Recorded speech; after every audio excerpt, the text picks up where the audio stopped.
Hey, hi everyone. Welcome to Desigan's Way and this is ராகுல் தேசிகன்.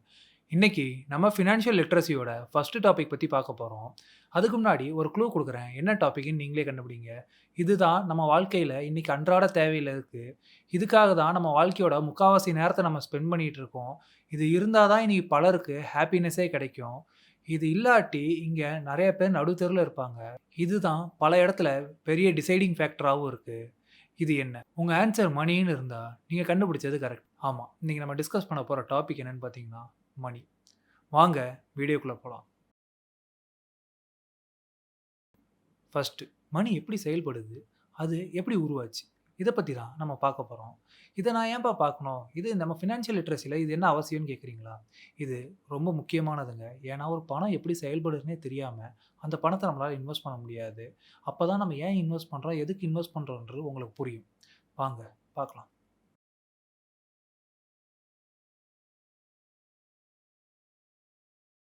பல 100 வருஷங்களுக்கு முன்னாடி நம்ம பண்டமாற்ற முறைய யூஸ் பண்ணிட்டு இருந்தோம். அப்ப ஒரு பொருள குடுத்து ஒரு பொருள வாங்கிட்டு இருந்தோம். ஆனா, அதுல ஒரு பிரச்சனை இருந்துச்சு. என்னன்னு கேட்டீங்கன்னா, நான் குடுக்குற பொருள் வேல்யூலெஸ்ஸா இருக்கும். ஆனா, நான் வாங்குற பொருள் வேல்யூபிளா இருக்கும். இதனால பல பேருக்கு ஒரு மனஸ்தாபம் ஏற்பட ஆரம்பிச்சுச்சு. அப்ப என்ன பண்ண ஆரம்பிச்சாங்கன்னா, சரி ஒரு இதுக்கு 2 பொருளா குடுக்குறேன்னா, அதுவுமே ஒரு இன்ஜஸ்டிஸா இருந்தால காலப்போக்குல கொண்டு வரப்பட்டது தான் இந்த மணி. ஃபர்ஸ்ட்டு மணிய வந்து பார்த்தீங்கன்னா, தங்கத்திலயும், வெள்ளியிலயும் குடுத்துட்டு இருந்தாங்க. அதுக்கப்புறம் நாட்போக்குல ஒரு ஸ்டீல் காயினா குடுக்க ஆரம்பிச்சாங்க. அதுக்கப்புறம் அதெல்லாம் கேரி பண்றது ரொம்ப கஷ்டமா இருக்கேன்னு தான் நம்ம இப்ப யூஸ் பண்ற கரன்சிய கண்டுபிடிச்சாங்க. இப்ப பார்த்தீங்கன்னா, நம்ம டிஜிட்டல் கரன்சி யூஸ் பண்ண ஆரம்பிச்சுட்டோம். நம்ம ஃபோன் எடுத்து எங்க போனாலும் ஜிபே, ஃபோன்பே ஏதோ ஒரு பே யூஸ் பண்ணி நம்ம பாட்டுக்கு பே பண்ணிட்டு போயிட்டுருக்கோம். ஸோ இப்படி தான் மணி ஆரிஜின் ஆச்சு. அது எப்படி யூஸ் ஆகுது? ஒரு பொருள நான் வாங்கணும். அதுக்கு இணையா ஒரு வேல்யூவான பொருள நான் குடுக்கணும். ஆனா, வேல்யூவான பொருள் எல்லார்ட்டயும் இருக்குமான்னு கேட்டா இருக்காது. அதுக்காக தான் இந்த மணிய கண்டுபிடிச்சாங்க. அப்ப ஒருத்தர் அவங்க பொருளுக்கான விலைய தீர்மானம் செய்வாங்க. அத நம்ம குடுத்து நம்ம வாங்கிட்டு இருந்தோம். ஆனா நாட்போக்குல பொருளோட விலை ஏறிக்கிட்டே போனால, நம்ம கையில இருக்க பணம் பத்தாம போக நம்ம வேலைக்கு போக ஆரம்பிச்சோம். அது மூலமா நமக்கு கிடைக்கிற பணத்த யூஸ் பண்ணி அந்த பொருள வாங்க ஆரம்பிச்சோம்.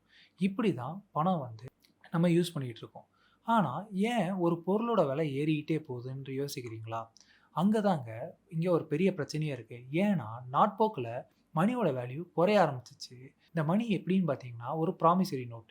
இதுல நம்ம ஆர்பிஐ கவர்னர் கையெழுத்து போட்டிருக்கால் தான் இதுக்கான வேல்யூ அங்க இருக்கு. ஒரு பேப்பர்ல 100ன்னு பிரிண்ட் ஆகி அங்க ஆர்பிஐ கவர்னர் கையெழுத்து போட்டிருக்கும்போது, அதோட வேல்யூ 100ன்னு நம்ம சொல்றோம். ஆனா, இங்க இன்ஃப்ளேஷன்னு ஒரு விஷயம் இருக்கு. அதனால பணத்தோட மதிப்பு இழந்துகிட்டே போகும். நம்மளால பண மதிப்பு இழப்புக்கு ஏத்த மாரி பணத்த திருப்பி திருப்பி ரீபிரிண்ட் பண்ண முடியாது. ஏன்னா, இன்னைக்கு ரூ. 10வோட வேல்யூ ரூ. 5க்கு குறைஞ்சிருச்சுன்னா, நான் திருப்பி எல்லார்ட்டயும் ரூ. 10 வாங்கிட்டு இந்தாங்க ரூ. 5ன்னு குடுக்க முடியாது. ஸோ, இது ரொம்ப கஷ்டம்ன்றால என்ன பண்ண ஆரம்பிச்சாங்க, பொருளோட விலைய ஏத்த ஆரம்பிச்சாங்க.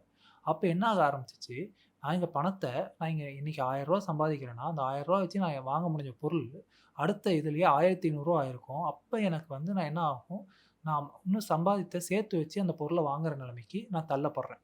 இப்படி தான் பணம் வேலை செய்யுது. ஆனா, இந்த பணத்துக்கு எந்தவித வேல்யூவுமே கிடையாதுன்றது இங்க நெறைய பேருக்கு புரியறதில்ல. ஏன்னா, இந்த பணத்துல ஒரு விதமான சூழ்ச்சி இருக்கு. நல்லா கவனிச்சு பாருங்க. நம்மகிட்ட இவ்வளோ பணம் இருக்கு, அவ்வளோ பணம் இருக்குன்னுவோம். ஆனா, நம்ம இன்னைக்கு ரூ. 1,00,000 கூட சம்பாதிக்கலாம். ஆனா, பண மதிப்பு இழக்க இழக்க நீங்க சம்பாதிக்கிற ரூ. 1,00,000 இருக்கலாம். நீங்க 30,000லேருந்து ரூ. 1,00,000 வந்திருக்கலாம். ஆனா, அந்த நீங்க வாங்கக்கூடிய பொருளோட விலையும் அதுக்கேத்த மாரி ஏறிட்டு இருக்கும். ஃபார் எக்ஸாம்பிள் நீங்க இன்னைக்கு ஸ்மார்ட் ஃபோனே எடுத்து பாருங்க. ஒண்ணும் இல்ல.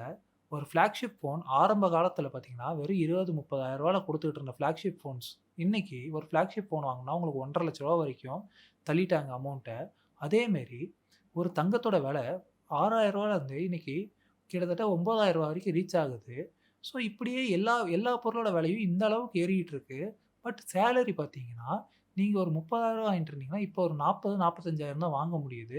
ஸோ சேலரியோட ஜம்ப்ன்னு பார்த்தீங்கன்னா, ஹெவி ஜம்ப்பாலாம் இருக்காது. கொஞ்சம் கொஞ்சம் கொஞ்சமா தான் சேலரியோட மூவ்மெண்ட் இருக்கும். ஸோ அதுவும் எல்லா டைமும் இருக்குமான்னு கேட்டீங்கன்னா, ஒரு சிலருக்கு டைம் 1 இயர்க்கு ஒன்ஸ் சேலரி ஹைக் பண்ணுவாங்க. ஒரு சிலருக்கு பெர்ஃபார்மன்ஸ பேஸ் பண்ணி சேலரி ஹைக் பண்ணுவாங்க. ஸோ இது ஒவ்வொருத்தருக்கும் ஒவ்வொரு விதமா போயிட்டுருக்கும். அதனால என் வாழ்வாதாரம் வாழ்றது ரொம்ப கஷ்டமாகும். இப்ப நம்ம எம்ப்ளாயர் நமக்கு தர வேண்டிய காச ஏதோ ஒரு அசெட் கிளாஸ் மூலமா தராரு. ஃபார் எக்ஸாம்பிள் கோல்டு மூலமா தராருன்னா, எனக்கான பண மதிப்பு இழப்புக்கு ஏத்த மாரி எனக்கான வர வேண்டிய அமௌண்ட் காம்பன்சேட் ஆகும். ஃபார் எக்ஸாம்பிள் என் சேலரி ஒரு ரூ. 30,000ன்னு கன்சிடர் பண்ணிக்கலாம். அந்த ரூ. 30,000க்கு என் எம்ப்ளாயர் 30,000 கேஷா தராங்க. அதுக்கு பதிலா என் எம்ப்ளாயர் 4 கிராம் கோல்ட் காயின் தராருன்னு கன்சிடர் பண்ணிக்குவோம். ஸோ, இப்ப அந்த 4 கிராம் கோல்ட் காயினோட ரேட்ட நான் வந்து ஒரு ரூ. 8,000ன்னு வச்சுக்கிட்டா கூட எனக்கு ரூ. 32,000 கிடைக்கும். ஓகேவா? இதே நாளைக்கு வந்து தங்கத்தோட விலை ஏறுதுன்னு வச்சுக்கங்களேன். அது வந்து நாளைக்கு ஒரு ரூ. 10,000 போச்சுன்னா, அந்த 4 கிராம் கோல்ட் எனக்கு சம்பளமா தந்துகிட்டு இருப்பாரு. ஆனா எனக்கு 40,000 கிடைக்கும். ஸோ, இப்ப எனக்கு என் சேலரி 4 கிராம் கோல்ட் காயின். அத நாட்போக்குல இன்கிரீஸ் பண்ணாங்கன்னா, அப்படி கரெக்ட்டா இருக்கும். பட் இது எல்லா எம்ப்ளாயரும் பண்ண முடியுமான்னு கேட்டா, பண்ண முடியாது. ஏன்னா, அவங்களுக்கு இது லாபம் கிடையாது. ஸோ, அப்ப எனக்கு ஈஸியா நான் பே பண்ணக்கூடிய விஷயம் மணி தான். ஸோ, அந்த மணிய நான் பே பண்ணுவேன். அப்படின்றப்ப என்ன ஆகுது, நம்ம பணம் வந்து மதிப்பு இழந்துகிட்டே போகுது. ஸோ, இது ஒரு அசெட் கிளாஸ்லயும் இல்லாம இது வெறும் கிரெடிட். ஓகேவா? அந்த கிரெடிட்ட என்னால செலவு தான் பண்ண முடியுமே தவிர்த்து, அந்த கிரெடிட்ட நான் சேவ் பண்ண முடியாது. அது இங்க நெறைய பேருக்கு புரியல. மணிய நான் யூஸ் பண்ணாம வச்சிருந்தா சேவிங்ன்னு நெனைக்கிறீங்க. இல்லவே இல்ல. அதுவுமே டிப்ரிஷியேட் ஆயிட்டே தான் இருக்கும். அது உங்களுக்கு தெரியாது. அவ்வளோதான். நீங்க ரூ. 1000 நெனச்சீங்கன்னா, அது ரூ. 1000 தான் இருக்கும் கன்ஃபார்மா.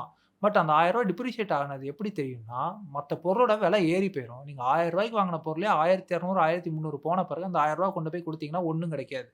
ஒரு காலத்துல ரூ. 1க்கு 4 முட்டாய் கிடைச்சுச்சு. இன்னைக்கு ரூ. 1க்கு 1 முட்டாய் தான் கிடைக்கும். புரியுதா? அத தான் நான் சொல்றேன். ஸோ, இது நாட்போக்குல உங்களுக்கு பாதிப்ப தான் ஏற்படுத்தும். அப்ப உங்க எம்ப்ளாயர் உங்களுக்கு அசெட் கிளாஸ்ல தர முடியாது. ஏன்னா, அது அவங்களுக்கு கஷ்டம். ஸோ, நீங்க வச்சிருக்க காசு நீங்க சேவ் பண்ணணும்னு நெனச்சு நீங்க பேங்க்லயே வச்சுக்கிட்டு இருங்க. அந்த பணம் டிப்ரிஷியேட் ஆயிட்டே போயிட்டுருக்கும். ஸோ, அப்ப நான் என்னதான் பண்ணேன்? அப்பதான் இந்த இடத்துல நம்மளுக்கு இன்வெஸ்டிங்ன்னு ஒரு விஷயம் ஹெல்ப் பண்ணும்.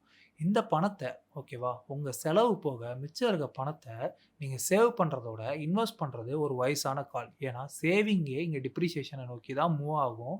அது இங்க நெறைய பேருக்கு புரியறதில்ல. நீங்க இன்வெஸ்ட் பண்றது தான் ஒரு ஸ்மார்ட்டான சாய்ஸ். பணம் என்னைக்குமே மதிப்பே இல்லாத ஒரு பொருள் தான். இன்னைக்கு அதில காமிக்கிறது தான் அதோட வேல்யூ நீங்க நெனச்சுக்கிட்டு இருந்தீங்கன்னா, அது ஒரு முட்டாள்தனம். ஏன்னா, ரூ. 1000ன்றது பெரிய விஷயமா இருந்த காலம் போயி, ரூ. 1000 இன்னைக்கு சும்மா தூக்கி குடுக்குற லெவலுக்கு நெறைய பேர் வளர்ந்துட்டு இருக்காங்க. ஸோ, இப்ப ரூ. 1000ன்றது ஒரு மேட்டரே இல்லாம சிலருக்கு போயிட்டுருக்கு. அது இன்னும் கூடிய சீக்கிரத்தில பலருக்கு வரலாம். நீங்க பணத்த சேர்க்கணும்னு நெனைக்கிறீங்கன்னா, நீங்க இன்வெஸ்ட் பண்ணுங்க. ஏன்னா, ஒரு காலத்தில ஒரு டாலருக்கு நம்ம ரூ. 1 குடுத்தாலே போதும். ஆனா, இன்னைக்கு ஒரு டாலருக்கு நம்ம ரூ. 84 குடுக்க வேண்டியது இருக்கு. டாலர் 84% அப்ரிஷியேட் ஆயிருக்குன்னு எடுத்துக்கலாம். இல்ல நம்ம பணம் டிப்ரிஷியேட் ஆயிட்டு இருக்குன்னு எடுத்துக்கலாம். ஸோ, நீங்க ப்ராப்பரா இன்வெஸ்ட் பண்ணீங்கன்னா, நீங்க ப்ராப்பரா வளருவீங்க. அத விட்டுட்டு பணத்த பணமாவே வச்சிருந்தீங்கன்னா, அதில எந்த யூஸும் இல்ல. ஏன்னா, பணம் எப்பயுமே ஒண்ணும் இல்லாத ஒரு விஷயம் தான். நம்ம நம்புற வரைக்கும் தான் அந்த பணத்தோட வேல்யூ அது. ஆனா உண்மையாலுமே அதோட வேல்யூ அதுவான்னு கேட்டீங்கன்னா, கிடையாது. என்னைக்குமே மணி ஏர்ன் பண்றதோட வேல்யூஸ் ஏர்ன் பண்ணுங்க. அதுதான் உங்களுக்கு ஃபினான்ஷியல் இண்டிபெண்டன்ஸ நோக்கி கொண்டு போகும். இந்த வீடியோ உங்களுக்கு பிடிச்சிருந்தா லைக் பண்ணுங்க, ஷேர் பண்ணுங்க, சப்ஸ்கிரைப் பண்ணுங்க. அந்த பெல் ஐகான கிளிக் பண்ணிக்கங்க. அப்பதான் நம்ம போடுற வீடியோஸ் உங்கள வந்து ரீச் பண்ணும். இது தேசிகன்ஸ் வே. நம்ம பேசுறது health, wealth, relationship and growth. Thank you.